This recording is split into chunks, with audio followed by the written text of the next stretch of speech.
Hello मेरे दोस्तों, मैं राहुल और स्वागत है आप लोगों का आपके अपने यूट्यूब चैनल आर के सेंटर पर। दोस्तों आज के वीडियो में हम लोग जानने वाले हैं health and wellness yoga education के एक मोस्ट इंपॉर्टेंट क्वेश्चन को, जो कि आपके एग्जामिनेशन के लिए मोस्ट इंपॉर्टेंट होने वाला है। ठीक है, तो चलिए दोस्तों सबसे पहले हम लोग क्वेश्चन जानते हैं। देखिए, अगर क्वेश्चन की बात करें तो क्वेश्चन आपका इस प्रकार से पूछा गया है कि पोषण क्या है। क्वेश्चन क्या है? पोषण क्या है और अच्छे स्वास्थ्य को बनाए रखने के लिए पोषक तत्वों के कार्यों का वर्णन करें। कि पोषण क्या है, पोषण किसको कहते हैं, और अगर हम लोग को अच्छा स्वास्थ्य चाहिए तो उसके लिए पोषक तत्व क्या क्या कार्य करते हैं, है ना। हम लोग को अपने अच्छे स्वास्थ्य के लिए किन पोषक तत्वों की आवश्यकता होती है, उस चीज़ के बारे में वर्णन करना है। ठीक है, अब देखिए क्वेश्चन देखने के बाद आपके माइंड में सबसे पहला सवाल आया होगा कि आखिर पोषण हम लोग किसको कहते हैं। ठीक है, तो देखिए मैं आपको एकदम शॉर्ट सा लैंग्वेज में, अपना भाषा में, देहाती भाषा होता है ना, देहाती भाषा में आपको समझा देने का प्रयास करता हूँ कि पोषण का मतलब होता है भोजन करना, खाना खाना। जैसे हम लोग खाना खाते हैं, है ना, तो हम लोग का पोषण होता है, हम लोग हमारा शरीर ठीक रहता है। बकरी खाना खाता है, मीन्स जानवर खाना खाता है। ठीक है, जानवर भोजन करता है, घास खाता है। ठीक है, तो ये सब जो है ना, मतलब वो खाना खाना ही क्या होता है, पोषण कहलाता है। क्या कहलाता है? पोषण कहलाता है। ठीक है, अब देखिए खाना खाना ही पोषण क्यों कहलाता है। तो देखिए होता क्या है, जैसे मान लीजिए कोई जीव है, कोई जीव जब भोजन करता है ना, तो भोजन करने के बाद वो जो भोजन होता है वो पचने के बाद क्या करता है, हमारे शरीर को ऊर्जा देता है। क्या करता है? ऊर्जा देता है और शक्ति प्रदान करता है। ठीक है, जिससे क्या होती है, जो हमारे शरीर में जो कमियां होती है ना, उसको वो दूर करता है। ठीक है, उसी को हम लोग क्या कहते हैं, पोषण कहते हैं। अब देखिए पोषण यहाँ पे खत्म नहीं होता है ना। पोषण जो है ना दो प्रकार का होता है। अगर पोषण की बात करें तो पोषण दो प्रकार का होता है, स्वपोषी और परपोषी। क्या कौन सा होता है? स्वपोषी और परपोषी। ठीक है, तो स्वपोषी का मतलब देखिए वहीं पे आपका अर्थ निकाल दिया है। स्वपोषी मीन्स जो स्वयं पोषण करता है, अपना भोजन जो स्वयं बनाता है उसको हम लोग स्वपोषी बोलते हैं। और अपना भोजन जो मतलब वैसा जीव या तो जंतु जो अपने आप पे आश्रित ना होकर के दूसरे पे आश्रित रहता है ना, उसको हम लोग क्या कहते हैं, परपोषी कहते हैं। ठीक है, तो चलिए अब हम लोग इसको विस्तार से समझने का प्रयास करते हैं कि आखिर पोषण का अर्थ क्या होता है, इसके परिभाषा क्या होता है, क्या इसके कार्य हैं। ठीक है, और क्या क्या इसके पोषक तत्व है। हर चीज़ों को हम लोग क्या करेंगे दोस्तों, एकदम विस्तार पूर्वक से जानने का प्रयास करेंगे। आपको बिल्कुल भी घबराने की जरूरत नहीं है। ठीक है, इसके और भी जो क्वेश्चन है, हेल्थ एंड वेलनेस का और भी जो क्वेश्चन है, सबका लिंक आपको डिस्क्रिप्शन बॉक्स में मिल जाएगा। उसके साथ साथ आपको व्हाट्सएप ग्रुप और टेलीग्राम ग्रुप का भी लिंक मिलेगा, वहाँ से आप लोग व्हाट्सएप ग्रुप या तो टेलीग्राम ग्रुप में भी ज्वाइन हो सकते हो। तो चलिए सबसे पहले हम लोग समझते हैं कि आखिर लिखेंगे कैसे हम लोग। ठीक है, तो स्टार्ट आपको इस प्रकार से करना है दोस्तों कि आखिर पोषण का अर्थ लिखना क्या है। पोषण का अर्थ देखिए बताया गया है कि पोषण एक ऐसी विधि है जिसके अंतर्गत कोई जीव भोजन ग्रहण करता है। पोषण क्या होता है? एक ऐसा विधि होता है जिसके अंतर्गत जो है ना कोई जीव क्या करता है, भोजन को ग्रहण करता है, मीन्स भोजन करता है। ठीक है, खाना खाता है। ठीक है, जिससे क्या होता है, शरीर की कमियां एवं अन्य जैविक क्रियाएं संपूर्ण होती है। जिसके कारण क्या होता है, जिससे क्या होता है, हमारे शरीर के अंदर जो कमियां हैं और जैविक क्रियाएं जो है ना, वो क्या होता है, संपूर्ण होती है। अर्थात जो भोजन या पोषक तत्व जीवों द्वारा ग्रहण किया जाता है उस क्रिया को पोषण कहा जाता है। अर्थात हम लोग कह सकते हैं कि जो भोजन और पोषक तत्व जीवों के द्वारा ग्रहण किया जाता है उसको हम लोग क्या कहते हैं, पोषण कहते हैं। तो यहाँ तक आप डिटेल से समझ गए होंगे दोस्तों कि आखिर पोषण हम लोग किसको कहते हैं। ठीक है, अब देखिए हम लोग जानते हैं पोषण की परिभाषा। कई विद्वान जो होते हैं ना, कुछ इतिहासकार होते हैं, कोई विद्वान होते हैं जो अपने अपने परिभाषा लिखते हैं। ठीक है, तो बोला गया कि कई विद्वानों ने अपने अनुसार से पोषण की परिभाषा दी है। कई विद्वानों ने क्या किया, अपने अनुसार से पोषण का परिभाषा दिया है, जिसमें से प्रमुख परिभाषाओं का वर्णन निम्नलिखित रूपों में किया गया है। ठीक है, देखिए इसमें से पहला जो आपका है, पहला बताया गया है कि भोजन को ग्रहण करके उसे पचाने के बाद हमारे शरीर में जो ऊर्जा और शक्ति मिलती है जिससे हमारा स्वस्थ बना रहता है उसको हम लोग क्या कहते हैं, पोषण कहते हैं। कहा क्या गया दोस्तों कि भोजन करने के बाद मीन्स खाना खाने के बाद, खाना पचने के बाद हमारे शरीर को जो वो ऊर्जा प्रदान करता है, ठीक है, और शक्ति जो मिलती है उसी को हम लोग क्या कहते हैं, पोषण कहते हैं। उससे क्या होता है, हमारा स्वास्थ्य बना रहता है, उसी को हम लोग क्या कहते हैं दोस्तों, पोषण कहते हैं। ठीक है, अब उसके बाद देखिए टर्नर के अनुसार, टर्नर ने कहा, टर्नर एक नाम है ना, एक विद्वान है जिन्होंने क्या कहा है, इसने कहा कि पोषण वह क्रिया है जिसके द्वारा जीवित प्राणी ऐसे पदार्थों को ग्रहण करता है या तो उपयोग करता है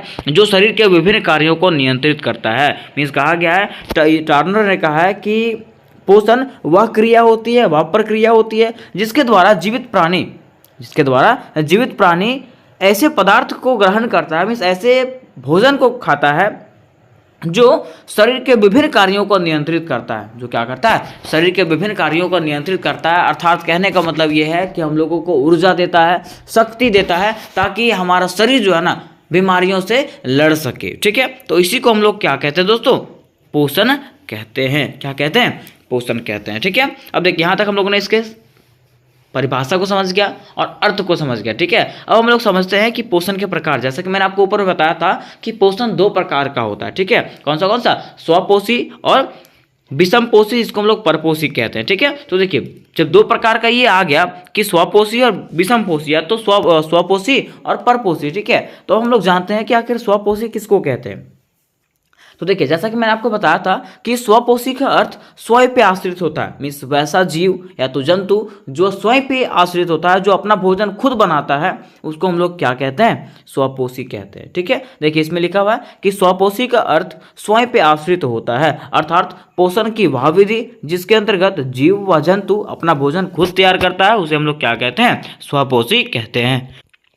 ठीक है, अब देखिए दूसरा जो आपका है वो परपोषी है। दूसरा क्या है? परपोषी। अब देखिए इसके अंतर्गत क्या कहा गया है कि परपोषी का अर्थ दूसरों पे आश्रित होता है। परपोषी मतलब समझ रहे हैं? दूसरों पे आश्रित, है ना। तो परपोषी का अर्थ होता है दूसरों पे आश्रित। कहने का अर्थ ये है कि पोषण की वह प्रक्रिया, वह विधि जिसमें से जीव व जंतु खुद से अपना भोजन ना बना करके दूसरों पे आश्रित रहते हैं, उसे हम लोग क्या कहते हैं?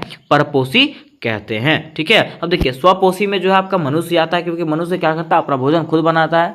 पेड़ पौधे होते हैं जो अपना भोजन खुद बनाते हैं। ठीक है, लेकिन देखिए जानवर वगैरह जो होते हैं वो लोग क्या होता है? दूसरों पे आश्रित रहता है। ठीक है, क्या वो लोग अपना भोजन खुद बनाता है? क्या नहीं बनाता है। ठीक है, तो उसको हम लोग क्या कहते हैं? परपोषी कहते हैं। तो यहाँ तक हम लोगों ने समझ गया कि पोषण का क्या प्रकार होता है और क्या क्या इसके अंतर्गत विशेषताएं होती है, और किसको हम लोग स्वपोषी कहते हैं, किसको हम लोग परपोषी कहते हैं। ठीक है, अब देखिए बात आता है यहाँ पे पोषक तत्वों के कार्य कि आखिर पोषक तत्व कार्य कैसे करता है। क्योंकि देखिए हमारा स्वास्थ्य को अगर ठीक रखना है, हमारे शरीर को अगर ठीक रखना है, तो हम लोगों को की आवश्यकता होती है हम लोगों को। ठीक है, तो वही बोला गया है कि भोजन में सभी पोषक तत्व सही मात्रा में व अनुपात में होना अति आवश्यक है। कि जब हम लोग भोजन करते हैं ना दोस्तों, तो भोजन में, हमारे भोजन में सभी प्रकार के पोषक तत्व और विटामिन जो है ना सही मात्रा में अनुपात में होना चाहिए। ठीक है, ये विभिन्न प्रकार के 50 पोषक तत्व है, और यहाँ पे जो है ना विभिन्न प्रकार के 50 पोषक तत्व होते हैं जो हमारे शरीर को क्या रखते हैं? स्वस्थ रखते हैं। ठीक है, अब ये नहीं कहा जा सकता कि सिर्फ 50 ही पोषक तत्व होते हैं, ऐसे बहुत सारे पोषक तत्व होते हैं जो हमारे शरीर को क्या रखते हैं? स्वस्थ रखते हैं। कहा गया है कि मनुष्यों द्वारा ग्रहण किए जाने वाले विभिन्न प्रकार के भोज्य पदार्थ, अनाज, दालें, सब्जियां, फल, दूध, मांस, मछली तथा अंडे से भी पोषक तत्व प्राप्त होते हैं। बोला गया है कि मनुष्य द्वारा जो ग्रहण किया जाता है, जो भोजन खाया जाता है, मांस खाया जाता है, मछली खाया जाता है, दाल खाया जाता है, अंडा खाया जाता है, दूध, फल, सब्जियां जो खाया जाती है, उससे भी हम लोगों को क्या प्राप्त होता है दोस्तों? पोषक तत्व प्राप्त होती है। ठीक है, अब देखिए नेक्स्ट कहा गया है कि इन खाद्य पदार्थों में अलग अलग पोषक तत्व पाए जाते हैं। ये जो खाद्य पदार्थ होते हैं, जो खाद्य हम लोग खाते हैं, जो भोजन करते हैं, उसमें से अलग अलग प्रकार के क्या पाए जाते हैं? पोषक तत्व पाए जाते हैं। इन पोषक तत्वों को मुख्यतः 6 भागों में बांटा गया। ये जो पोषक तत्व होते हैं उसको मुख्यतः कितने भागों में बांटा गया? 6 भागों में बांटा गया, जिसका वर्णन निम्नलिखित रूपों में किया गया है। जिसका वर्णन जो है ना निम्नलिखित रूपों में किया गया। ठीक है, अब देखिए पहला आपका है कार्बोहाइड्रेट। पहला क्या है? कार्बोहाइड्रेट। दूसरा है प्रोटीन। तीसरा है वसा। चौथा है खनिज लवण। पांचवा है विटामिन। और छठा है जल। ठीक है, तो चलिए एक शॉर्ट सा लैंग्वेज में, शॉर्ट सा भाषा में हम लोग इसको समझ लेने का प्रयास करते हैं कि आखिर कार्बोहाइड्रेट में क्या होता है, प्रोटीन में क्या होता है, वसा में क्या होता है, खनिज लवण और विटामिन और जल में क्या क्या विटामिन हम लोगों को मिलता है और क्या क्या पोषक तत्व हम लोगों को मिलता है। ठीक है, तो देखिए सबसे पहले कार्बोहाइड्रेट के बारे में बताया गया कि कार्बोहाइड्रेट मुख्य रूप से चावल, आलू, फल तथा कच्चे भोजन में पाए जाते हैं, अतः यह ऊर्जा प्राप्ति का सबसे सस्ता साधन है। कहा गया क्या कि कार्बोहाइड्रेट जो है ना मुख्य रूप से किस में पाया जाता है? चावल में पाया जाता है, आलू में पाया जाता है, फल और कच्चे भोजन में पाया जाता है। और कहा गया है कि यह जो है ना, यह जो है ऊर्जा का सबसे सस्ता साधन होता है। क्या? कार्बोहाइड्रेट। ठीक है, अब नेक्स्ट देखिए, नेक्स्ट में है प्रोटीन। नेक्स्ट में क्या है? प्रोटीन। देखिए कहा गया है कि प्रोटीन जल के बाद हमारे शरीर के लिए सबसे महत्वपूर्ण तत्व होता है। मीन्स प्रोटीन जो होता है ना, हमारे शरीर के लिए क्या होता है? एक महत्वपूर्ण तत्व होता है। ठीक है, हमारे शरीर में प्रोटीन की भूमिका महत्वपूर्ण होती है और हमारे शरीर में जो है ना प्रोटीन की भूमिका जो है वो क्या होता है दोस्तों? मोस्ट इंपॉर्टेंट होता है। हमें मुख्य रूप से प्रोटीन मांस, मछली, अंडे, दूध एवं दूध से बने वस्तुओं से प्राप्त होता है। मीन्स बोला गया है कि हम लोगों को जो है ना मुख्य रूप से प्रोटीन कहाँ से मिलता है? तो मांस से मिलता है, मछली से मिलता है, अंडे से मिलता है, दूध और दूध से बने हुए वस्तुओं से हम लोगों को क्या मिलता है? प्रोटीन्स मिलता है। ठीक है, तो इस प्रकार से आपको प्रोटीन में लिख देना है। अब देखिए तीसरा में है वसा। तीसरा में क्या है? वसा। कहा गया है कि वसा हमारे शरीर को ऊर्जा प्रदान करती है। ठीक है, वसा क्या करता है? हमारे शरीर को ऊर्जा प्रदान करता है, जो हमें मुख्य रूप से मक्खन, क्रीम, चिकन, अंडा, मांस तथा दूध से प्राप्त होता है। ठीक है, पूछा जाएगा, मान लीजिए क्वेश्चन आपको पूछेगा कि वसा लोगों को कहाँ से प्राप्त होता है? तो कहाँ से प्राप्त होता है? मक्खन से प्राप्त होता है, क्रीम से प्राप्त होता है, चिकन से प्राप्त होता है, अंडा से, मांस तथा दूध से बना हुए व्यक्तियों मतलब दूध से बने हुए वस्तुओं से प्राप्त होता है। ठीक है, अब देखिए 4 में कहा गया है खनिज। 4 में क्या कहा गया? खनिज। देखिए बोला गया है कि खनिज दांतों और रक्त तथा हार्मोन आदि के निर्माण के लिए आवश्यक है। खनिज जो है ना हमारे दांतों के लिए, हमारे रक्त के लिए और हमारे हार्मोन के निर्माण के लिए जो है ना अति आवश्यक होता है, जो हमारे शरीर को क्या करता है? रोगों से बचाता है, जो हमारे शरीर को बीमारियां होने से बचाता है। ठीक है, फिर देखिए 5वां आपका है विटामिन। 5वां क्या है? विटामिन। कहा गया है कि विटामिन हमारे शरीर को विभिन्न प्रकार के रोगों से बचाता है। विटामिन क्या करता है दोस्तों? हमारे शरीर को जो है ना अलग अलग प्रकार की बीमारियों से बचाता है। इस बीमारियों से ये दूर रखता है। ठीक है, कुछ विटामिन जल में घुलनशील तथा कुछ विटामिन वसा में घुलनशील होते हैं। और कहा गया है कि कुछ विटामिन ऐसे होते हैं ना जो जल में घुलनशील होते हैं और कुछ विटामिन ऐसे होते हैं जो वसा में क्या होते हैं? घुलनशील होते हैं। ठीक है, इस प्रकार से आपको विटामिन के बारे में लिख देना है। अब देखिए लास्ट में आपका आता है जल।